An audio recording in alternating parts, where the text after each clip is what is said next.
With the new My Lowe's Pro Rewards American Express card, earn 3 points per dollar spent on Lowe's qualifying purchases for the first 6 months after card account opening. Plus, save 5% every day on eligible purchases at Lowe's and earn points on eligible purchases everywhere else Amex is accepted.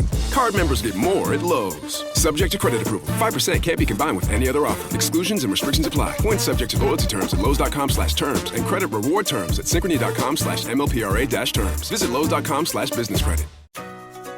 Shop the Sherwin-Williams Memorial Day sale and get 30% off paints and stains May 15th through the 28th. Whether you're refreshing your interior or exterior, we've got the colors to bring your vision to life. And with delivery, getting everything to your door is easier than ever. Shop online to have it delivered or visit your neighborhood Sherwin-Williams store. Click the banner to learn more. Retail sales only. Some exclusions apply. See store for details. Delivery available on qualifying orders.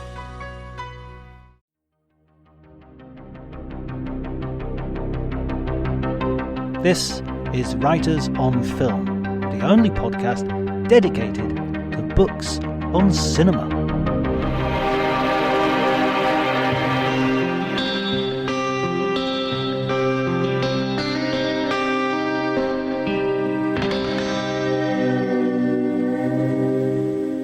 Hello everybody and welcome to Writers on Film. My name is John Bleasdale and today I am very pleased to be talking to Ed Zwick. He is a director and producer and writer and the author of a new memoir, Hits, Flops and Other Illusions. It's a wonderful book. It's very funny. It's full of great stories and anecdotes and some great advice as well, something I heartily recommend you read. But I think that I don't need to really introduce this one. I think this one is going to speak for itself.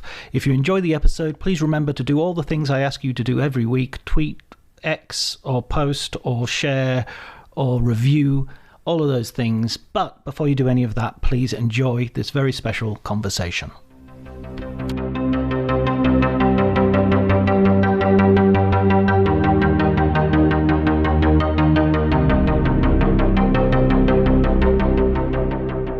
I don't think I've ever read a book by a director who is so expansive in giving credit to their collaborators. And I'm not just talking about the big collaborators, which we can talk about as well, but you really give credit to your ADs, to the catering staff, to the extras. I loved that depth. Well, anyone who does not acknowledge those people who contribute in that way, I think is shaming them.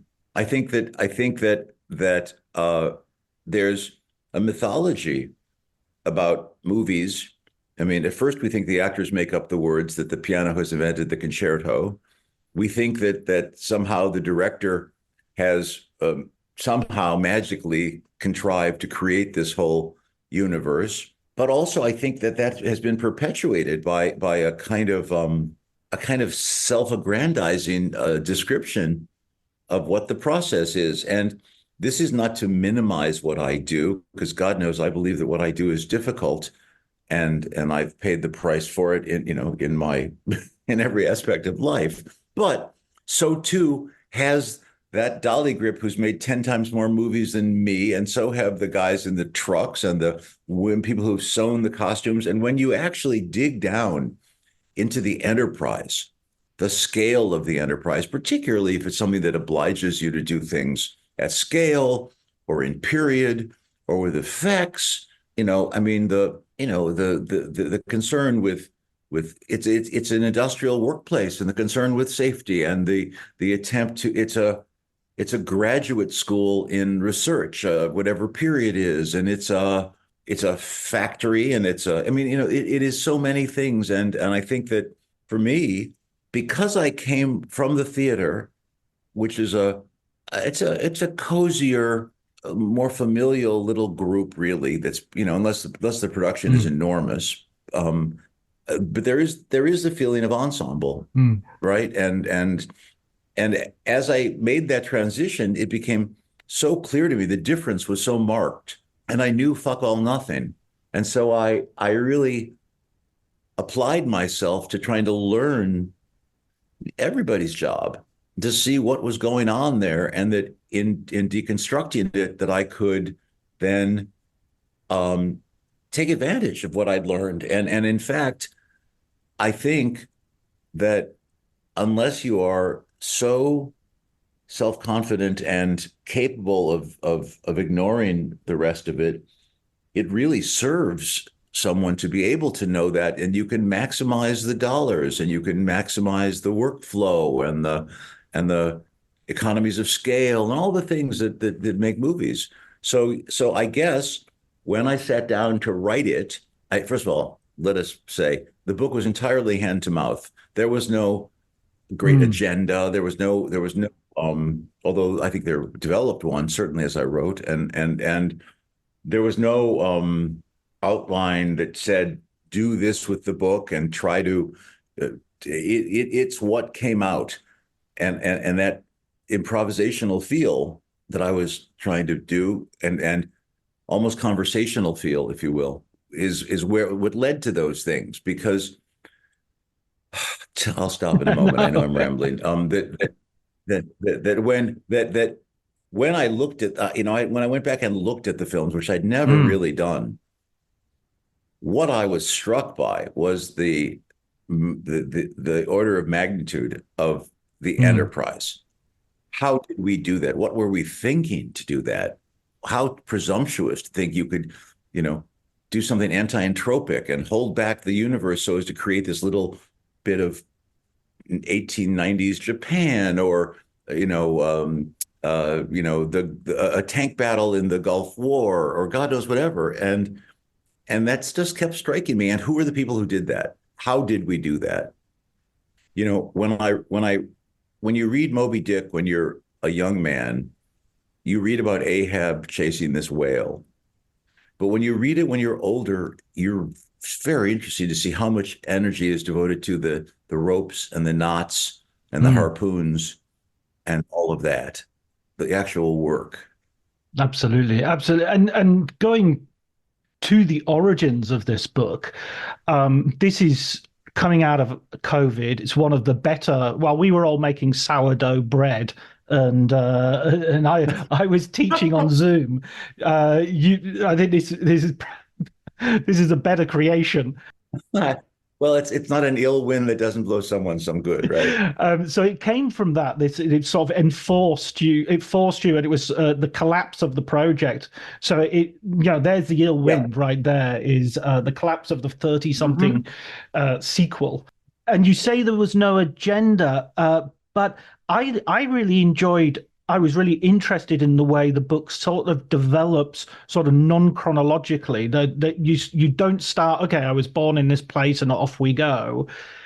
I was determined not to do that. There's a wonderful phrase that Elmore Leonard once wrote. He said, "I choose to leave out the parts that other people skip." Oh, that is so beautiful. That's excellent. Isn't that good? Raymond Chandler once said, "Nobody's interested in when a writer got his first bicycle."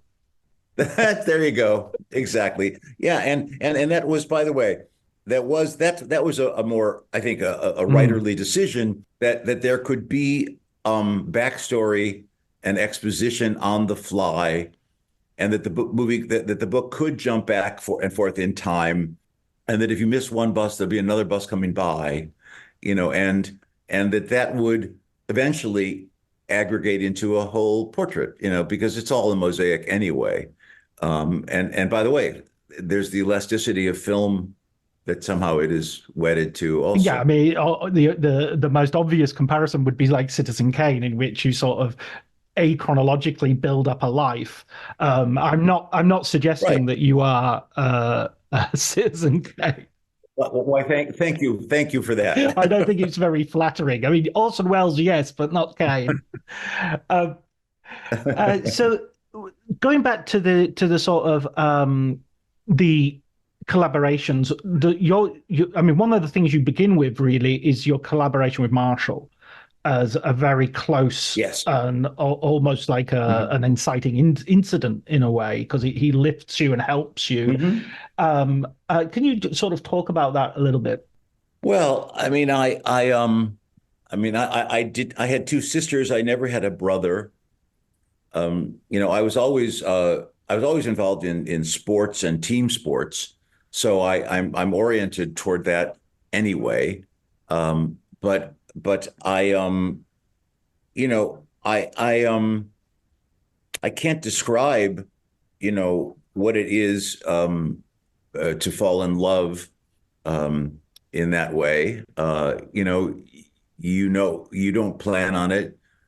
On the other hand, it was a cauldron. It was a crucible of great pressure, and I think it became clear, even as a survival technique, that you needed some feeling of alliance, some notion of shared struggle, and you gravitate towards someone that mirrors you in some way, or who completes you in another. And I think that he was both of those things. He was obviously so gifted, I think intimidatingly so, I thought, and yet very modest, actually desperately insecure, and that in some sense my own compensatory brashness was maybe a thing that he was able to partake of and looked at as an additive, and that's only describing the more manipulative aspects of why you're drawn to someone, because everything in Hollywood in those friendships seems to be acquisitive, seems to be, aspirational. How can this person help me? Or and when you arrive here and you're floundering, you grab at any life raft. But this obviously became more than that very quickly. And what revealed that was obviously the friendship, first of all, but also that the work or the sensibilities as we began to join each other more intimately, which is to say, in this film school, yes, I acted in something that he directed. He shot something that I wrote. We all did sound for somebody else. There was this very deep end of the pool approach. It's like a conservatory approach. And we did that, but it really wasn't until we said, okay, now we're out of here on our ass. Nothing is happening. And what are we going to do? And I was at a point in my life in which the actual act of writing was still very difficult for me, contorted and constipated, and it was for him too. And somehow together we were able to break through that a bit and push the other. And that role of being each other's scourge was very important then and continues to be, not as much about the actual doing of the work, but the self-teaching, the idea that when you leave any kind of an academic environment, you're not done. You've taken in so much. You've tried to internalize what people have said to you, but until you've had the actual practical experience of applying it and watching how it's harder than you think, or how it works, or in fact how disappointing it is that you have not measured up to those gods that you've been exposed to. And what you have to understand is we were there at this remarkable moment, that moment in the mid 1970s when the men, all the great giants who had created that art form, were still alive.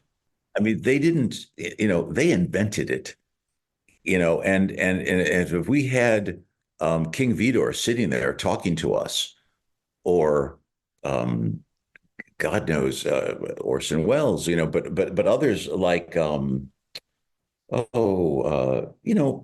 these, Richard Brooks and Paul Mazursky and John Frankenheimer. It was on and on. And men earlier than that, Bogdanovich was still interviewing some of the really the founders of it. Anyway, the point is there was a thing that they had created and they felt obliged or desired to pass on. And that was the American narrative film tradition, which had essentially created an art form, or at least certainly promulgated it throughout the world. and they felt that that's something that needed to be learned or at least taught. And you know, for better and for worse, I think we became its spawn, because But oh, go ahead. what spawn you have in the sense you have this is the AFI conservatory. You have David Lynch in the stables making a Yeah, Razorhead. yeah, Terrence Malick has just uh-huh. was in the first year. Paul Schrader with him. I mean, Yeah, as far as Spawn goes, it's got to be some of the best Spawn I've ever seen.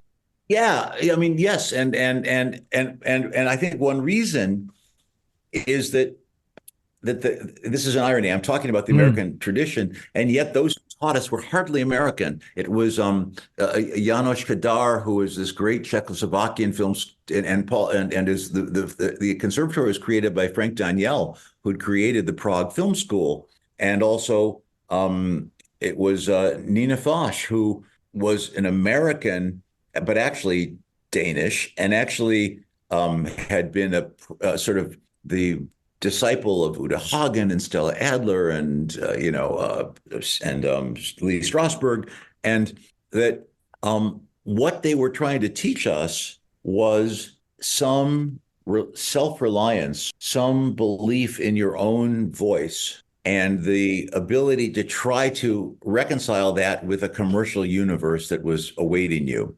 And when you evoke David or Terry Malick or Paul Schrader or John McTiernan was in our class, Amy Heckerling, and so many others since then. I think one reason why they have flourished is not just the pedagogy, because there are places that teach that very well. A place like SC is, technically just so sublime, and NYU has something else that it offers. But there was something so unique and differentiated between all the voices that would somehow emerge from there. And that had been mm, encouraged. mm. It's almost like a mixture of the traditions. You've got the American on one side and the rest of the world coming in. Amazing. Mm-hmm. And so when you leave the AFI and when you start out, you start working in television, and you sort of do your apprenticeship, if you like, before Mm-hmm. you break through with the TV show that you and Marshall sort of create Mm-hmm. together. And this show nowadays looks it to me it looks like the beginning of the golden age of television. It feels like it's the beginning of, okay, there's a few hops before we get into, that steady block, Mm-hmm. but there's Twin Peaks, and then, we're off to the races. Yeah, I think one reason, and you evoked Twin Peaks, which is David, or even Miami Vice, which Sure. was Michael Mann, or there were that we were young filmmakers or had set out to be filmmakers who found ourselves doing television. And if you remember the state of television at the time, particularly drama, comedy was already beginning to flourish Mm, in this way. There were classic comedies, of the Carl Reiner variety and the Norman Lear variety, but in drama, no. Drama was a wasteland. Drama was populated by these families that seemed to be mm. aliens to me. They were so appropriate and so sweet and kind and so This is the Waltons and the Ewings in Dallas, and oh, but even make even before make room mm, for Daddy and My Three Sons and the stuff we grew up with that was just so bizarre. But at that time in the world of film, and maybe a year or two before, several things had been happening that we were totally fascinated by and loved. John Sayles did the Return of the Secaucus Seven. Larry Kasdan did The Big Chill. Years before that, a few Bergman had done Scenes from a mm, Marriage, and there was the whole history of the well-made family drama in the American theater, which was Arthur Miller and William Inge and William Gibson and all of that. So that we weren't inventing something, but we were adapting it to a different medium. We said, all right, television, can we find what is epic in the personal? Can we create structure and shape and narrative interest and stakes about things that seem pedestrian and quotidian? mm. And that was new. and certainly knew for a continuing drama. Although already at that point, it was being done in this sort of risible way in soap opera. Soap opera were just about these people who would be having affairs and betraying each other, and it was melodrama, but it was continuing drama. So you take all of those, the different values of psychological insight, of a more deft and amusing writing, of themes that played along with the day to day. That there were often, that there were often there was a dialectic that we were trying to write about, and that was new. And it was about the dialectic of experience and about ambivalence and about the conflict that's internal or even interpersonal about that unlived life and that dissatisfaction in life, and yet juxtaposed against its joys. And to me, that's a theme, and that was enough to energize a continuing story, because that's a story, that's a theme that never ends, and it crosses age and race and gender. It's everywhere, that theme. And it's a theme that people were quite astonished by, and many very threatened by, because it's subversive as a theme to the status quo. But it's sort of almost against the sort of like the American dream or the Eisenhower sort of happiness thing, is people getting to being 30 and being relatively financially not too hard off, and then saying this might not be enough, questioning success, essentially. That's right. Yeah. I mean, it's just society and its discontent. There you have it. Another benefit of your partnership with Marshall here is that when you are offered the possibility of you do a TV movie together, and then when you are offered the possibility of going off on your own and making a movie, you have someone. It's not a case of, okay, I have to drop this and just burn my bridge and go on. You can sort of leave it in his hands while you go off and make your film. Absolutely. And that became a blessing in so many ways. Not just that we're able to keep a company alive and keep the lights on, but also, as you begin to raise families and you have a mortgage, and it enabled us to keep solvent while waiting to do the things that we love to do. In other words, if you think of some of the movies that we did, look, I read the novella of Legends of the Fall when I was 22, and I ended up making the movie at age 40. Shakespeare in Love was 7 or 9 years all in. Legends of the Fall. I mean, these things take time, and I think what ruins a career in a minute is having to take a job. I think when you take just a job, if you can afford not to, it tars you. It identifies you as someone who is compromised. And obviously, if it's about feeding your family, you take any job that you have to. But if you're in that liminal space between that and actually trying to have a career that expresses something more than the 2 hours that somebody sits there, you got to find a way to skin that cat. You got to find a way to keep your nut down. You got to find a way, or to teach, or you have to find a way to be wildly successful, like George Clooney sells tequila. Whatever. Ryan Reynolds now has a phone company. I mean, I don't think that's actually trying to keep the lights on. I think that's just about trying to rule the world. But still, it is a thing that you have to figure out. Absolutely. Who's got vodka? Dan Aykroyd, I think, has his own. Yeah. Does he? Actually, Liev Schreiber, I saw in New York. He has joined in with some guys who are now they're creating Irish whiskey from someplace in some peat bog somewhere, and it's called Schlante, which is what one says with a glass of Jameson. So I guess that's the latest. First actors only want to be rock stars. Now they want to be entrepreneurs. It's I don't know. And they want to own football clubs. Look at Wrexham. I mean, there you go. We're just invading your turf.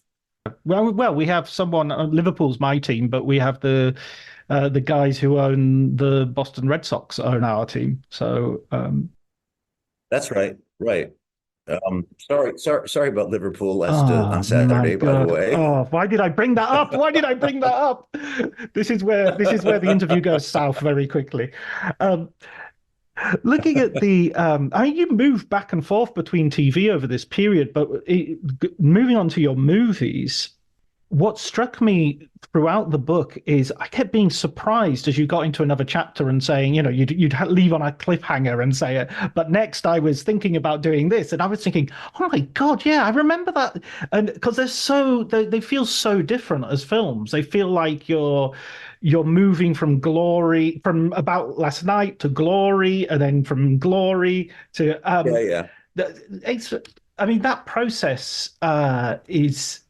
Well, I mean that bespeaks something that goes all the way back to having been Mm. in the theater and having been trained in the repertory theater, where you do Strindberg one night and Sam Shepard the next, where you do a Moliere play and then you do an experimental rock musical.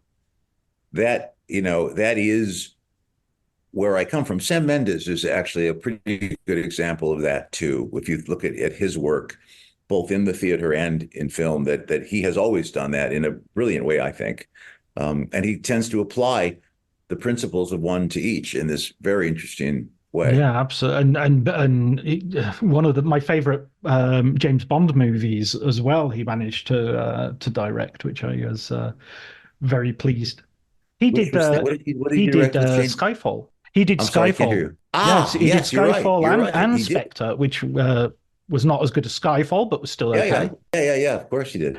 So when you go on Glory, I think it almost feels like you have quite a good experience doing About Last Night. Feels sort of quite contained, but then you go on Glory, and it's kind of like a Tale of Two Cities or a Tale of Two Actors in a way, because you have Denzel on one side, Mhm. who feels like you discover not you're discovering him. It's a revelation. Yeah, it's a revelation to you. Yeah. I just watched him in Equalizer 3, and they're not the kind of films I usually love, but him in that, I just watch him in anything. He's just so good. It's some sort of some magic. I can't describe it. It's in this ineffable thing. He is watchable. There's something happening in his process, or your insight into that process, or or his presence. Or I could talk about it for a long time, and I think I go overboard talking about it in the book. Um, it's a very rare thing, and it's unique if you think of how enduring it's been for how long. Yeah, I can't think of many who have remained up there in terms of quality and in terms of visibility. Right, Everybody has their sort of 4 or right. 5 year peak, and then they're on the other side of the hill. That's right. But Denzel, I don't think Yep. he's ever going to be. I mean, The Tragedy of Macbeth, I think, was one of the best films I've ever seen him in. One of his best performances, certainly. Hmm. Hmm. And on the other side of the equation, your relationship with Matthew Broderick, which is, to say the least, problematic. Yeah, well, I mean, obviously, I tried to find some compassion in Right. writing about it. I understood he was in a circumstance that is not actually enviable. He had personal things going on that were traumatic. He had the misfortune of being given the responsibility at 24 of thinking that the success or failure of the production rested on his shoulders. And he had this mother who was, a gorgon, and overbearing, again, out of love and protection, as so much chaos is created out of love and protection. But yeah, it was all that I blame him for, and it's not even blame, is his Right. passivity. If he was the architect of it, it was all behind the scenes. But I suspect that when you're that age and you are surrounded by the fluffers and the whisperers and the handlers and the 10%ers, and that you're just overwhelmed, and also this bubble is created around you, this bubble of of constant Right. affirmations and constant, actually not just affirmations, but the subtle instigation of the opposite, these weird depreciations that are cloaked as affirmations, but in fact are destructive.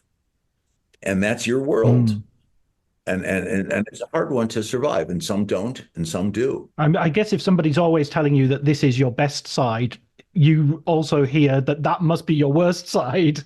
Exactly. By Yeah, extension, if there is a best, therefore there is a yeah, worse yeah. one. You go through. I mean, you've worked with the biggest stars in Hollywood: Tom Cruise, Brad Pitt, Leonardo DiCaprio, and they all you talk about them extensively, and also Julia Roberts. You have an almost a situation where you almost comes together for Shakespeare in Love. I think that also strikes me as one of those episodes where it feels like it's almost like you're trying to hold on to butter. It's just flying out. There's no way. The harder you squeeze, the furthest it'll go away from you. Yeah, I would think of Right, mercury. right. Have you ever tried to pick up a piece of mercury in your hand? No, I will. I'd forbear. Well, I mean, no. It's like I remember once a Right. thermometer broke, and there was mercury on the ground, and you saw just how utterly impossible it was to contain it. Um, anyway, I mean, when you had those experiences with Shakespeare in Love, of course, if Julia Roberts was the beginning of the choppy waters, then Harvey Weinstein. I mean, you refer to him in he's the typhoon. I mean, you refer to him in the in the book as sort of like there's what you say I think it's in the beginning of the book. There'll be this, there'll be that, and there will be one instance of pure evil. And I'm assuming yes, that's who you're. I'm assuming that's the yeah. Oh no, yeah. It was indelibly. I mean, listen. I'd had a nice run, and yes, there'd been the problems, but I'd never seen that kind of malign energy. I'd never come face to face with that bald aggression. The word actually that I always think about is right. fascism. One can be a fascist in business. One can be a fascist in the dominance of other people or the negligence of other people's humanity. And what I came to realize very quickly is that people like that do well in the movie business. They do well. It's not always, but they do because it's Mm, ungoverned. There's no HR, or there certainly wasn't in those days.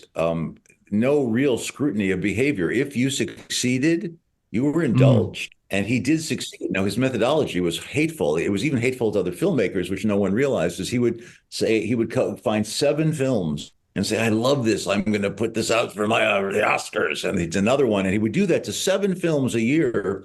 And then he would, like a shotgun, shoot them out into the culture. And whichever one stuck, he would then jump on and ride to the finish, and leaving 6 other bodies strewn in various places and dreams shattered.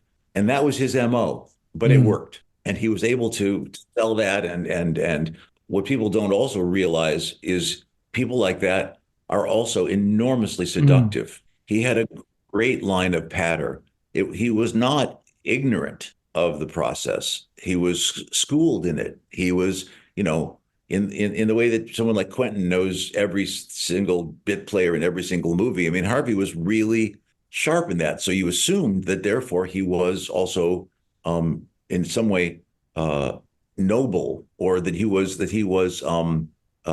genuinely attached to what filmmaking was. And he mm. wasn't. He was attached to the product and the self-glorification that comes from certain films, and with no mindfulness or compassion for those who Mm, make them. mm. In fact, his sort of vandalism became another part of his character even before he fell, in terms of the old Harvey Scissorhands reputation. Well, that's it, by the way. And there was financial chicanery too, and there was the withholding of funds to people, and there, all of those things I felt were probably felonious back then, had he been more scrutinized. But when all that started to come out, and this is already years later, because I think, God, we're talking when was Shakespeare in Love? Like, mid 90s or something, right?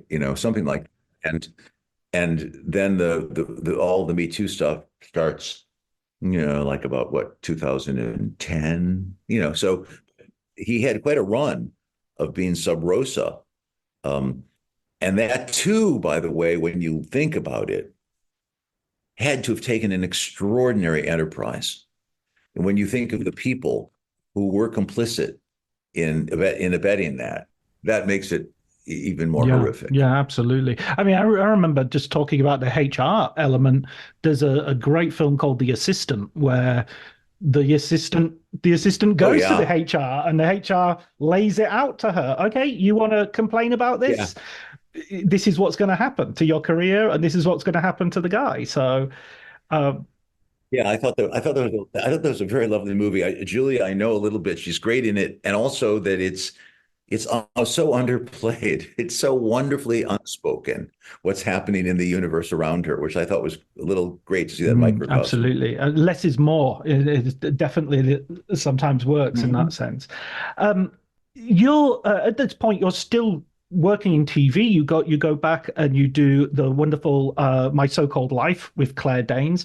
And in fact, this is another aspect of the book that I enjoyed was suddenly hearing these names and thinking Claire Danes. Oh, I love her from Romeo and Juliet and Homeland. Oh my God, yeah, I remember she started in that, and Jared Leto as well. And it's really interesting you describing how Claire Danes, as effectively a child, operated on that show, and it's so heartening to hear how you were able to work around her because we've heard recently in terms of Nickelodeon places like that that's not always been the case.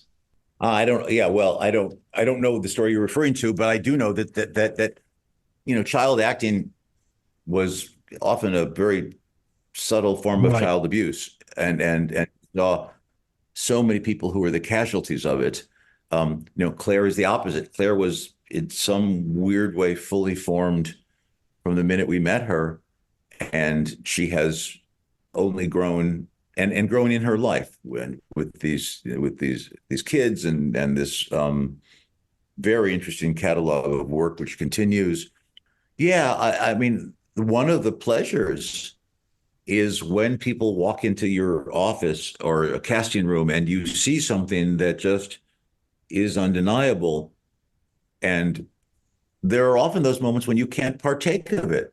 In other words, someone walks in. I was going through old casting sheets the other day because we were throwing stuff out at the office, and I saw these names of people who'd come in that I had just basically passed on because they weren't Right. right for the part.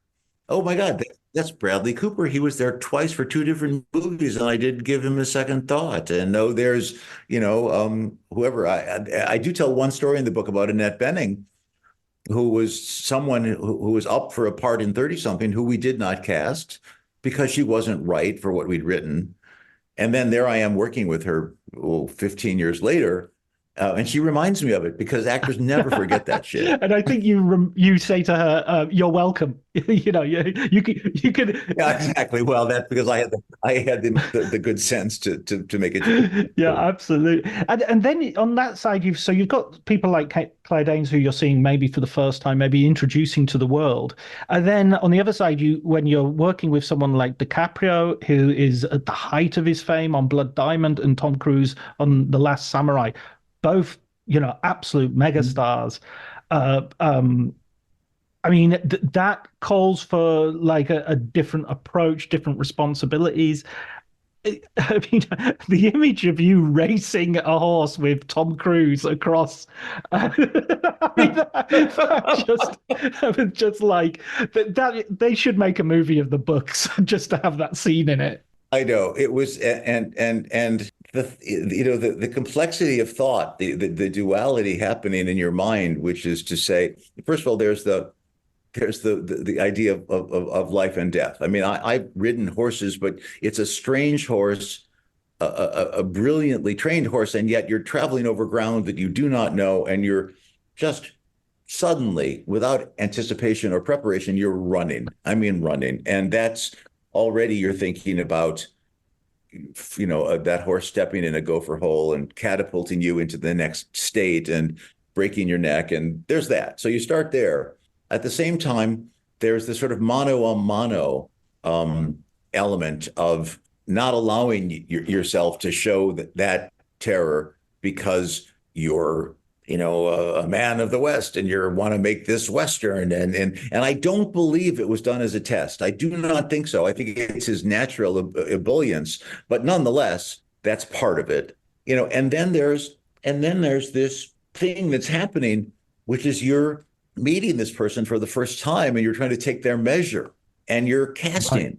Because you're not going to get them to read. And how do you make those decisions? And how do you know what it's like to work with someone like that? And that's happening at the same time. So all of these things are happening at that moment as you're going, across the Western plains. I mean, it's such a big decision for you because on one side you're thinking, right, if I get Tom Cruise, I'll get a budget which is X and all the rest of it. But if I get Tom Cruise and he's not right for the movie, he's the Annette Bening in 30-something, then it doesn't matter how big my budget is. It doesn't matter all that stuff. Well, yeah, I mean, and by the way, think of Tom Cruise and Brad Pitt in the Interview with a Vampire, when neither of them are right. and it just is it's an even bigger disaster. I mean, these things do happen. It's like casting by celebrity. And that's, by the way, that I talk about that in the book, but it's interesting that when I wanted to cast Ken Watanabe, they thought that Hiro Sanada should be the daimyo of the samurai at that moment. And he wasn't what we'd written. He's magnificent. As, by the way, if you've seen the Shogun that they're doing now, this in the series, you may have your thoughts pro or con for it, but undeniable is the magnificence of his performance. So he was great, but he was not that gilded celebrity that by which Japan had often chosen their stars in their movies. And there was all sorts of pushback about doing that because he wasn't at that level. So it works in both ways. It's such and that's such a wonderful film in terms of being a Western Eastern, marrying those two concepts together, and a real. One of the things that you talk about when you're talking about the making of that film as well, and it sort of comes up a couple of times with Legends of the Fall, you're saying, yeah, of course, nowadays we would do this with CGI, or nowadays you wouldn't, and going back to Lawrence of Arabia, I think you credit as well with a certain sort of giving a visual vocabulary for that kind of epic. Although I think it's really interesting that you talk about it's a treatment of time rather than the number of people that makes an epic. I think that's a very interesting point. Yeah. I wanted to ask you about that, the fact that these kinds of films on this kind of scale wouldn't be made just because of the technological solutions that might rule out some of the solutions that you had at the time. I don't know if it's that necessarily, because I think you're seeing now the adaptation of technological solutions to, certain conventional storytelling. In other words, the scale of sets and the scale of real time, real scale, they've gotten better at adapting set extensions and sense of place. And even action, in the beginning, because they could do it, they did it. In other words, why have 1,000 orcs when you can have 10 million orcs? Why should they? If you can make the camera go through a keyhole and around and up and down, well, let's do that. But that seems to have settled down in certain ways. But what I think the problem is the obligation on studios to become profit centers in a very different way than they ever were, because they're trying to fulfill the mandates of multinational corporations that give them profit and loss goals, that if they don't meet them, that affects the stock price. And I think they're then obliged to do things that they think will be appealing to the general public and to the greatest number of people in the shortest number of weeks. And that means IP and comic books and child, more blancmange, a thinner soup, that means it's going to be an entertainment, and that's what we're going to sell, because the adults are hard to get in the theater, and they're picky, and they're demanding. And we've in fact spent a lot of time now not training a younger audience to watch aspirationally. There's a time in the book when I mention all the films that I saw when I was 13 or 12 or 14. Those were grown-up movies. They weren't making them for me. I was looking up to them. And I think that's also been a legacy now over time that is different.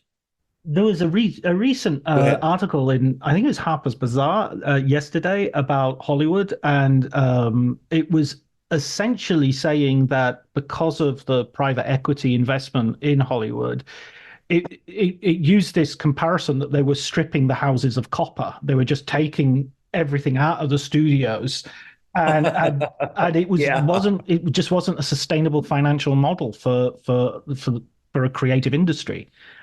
Paying writers, squeezing writers too much, all the whole enchilada.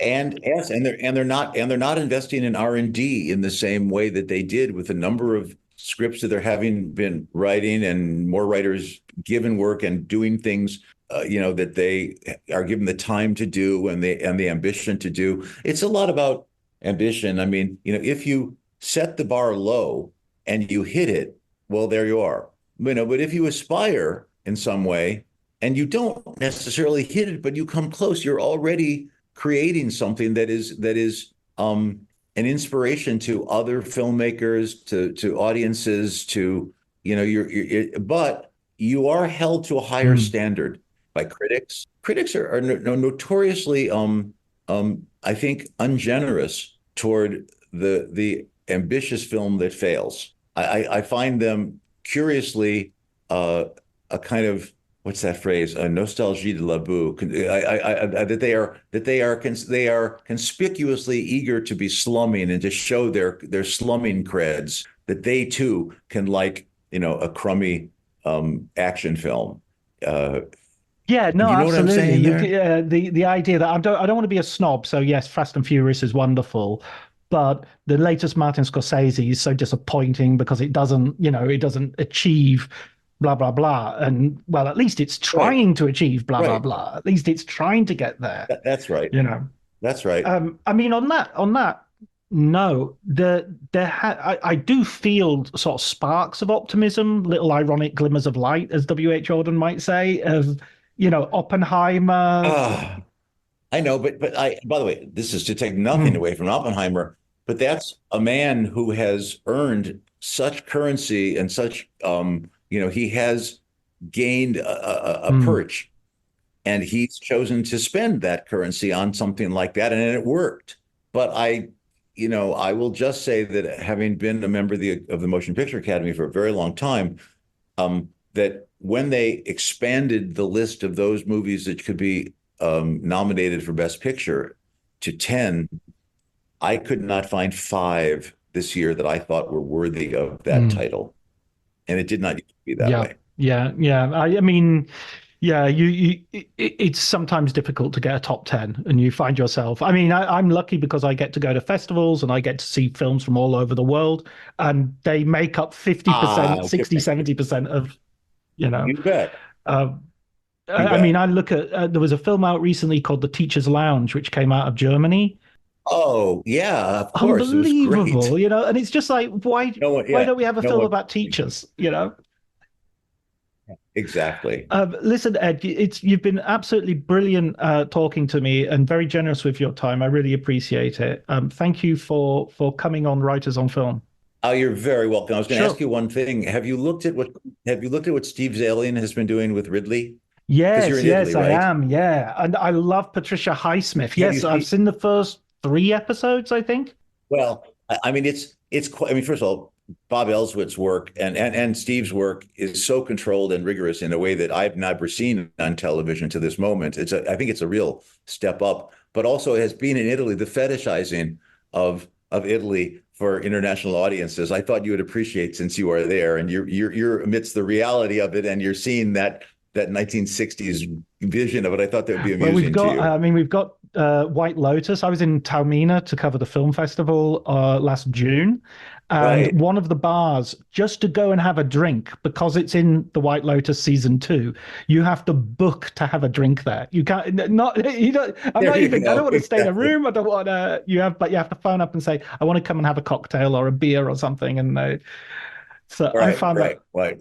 Well, listen, it's very nice talking to you, and this kind of conversation is really fun for me. So thank you.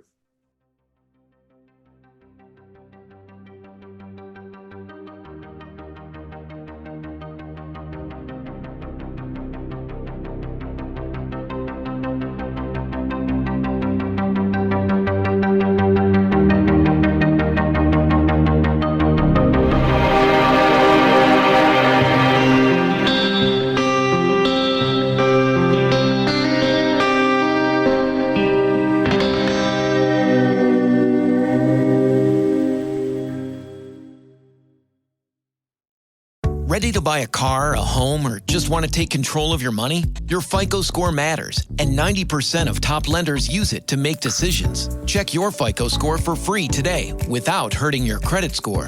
Visit myfico.com/free or download the MyFICO app today. MyFICO gives you the score lenders use most, plus credit reports and real-time alerts to help keep you on top of your credit. Visit myfico.com/free and take the mystery out of your FICO score. If you like the show, please take a moment to rate, review, and subscribe. It really does help the show to grow. Thank you for listening.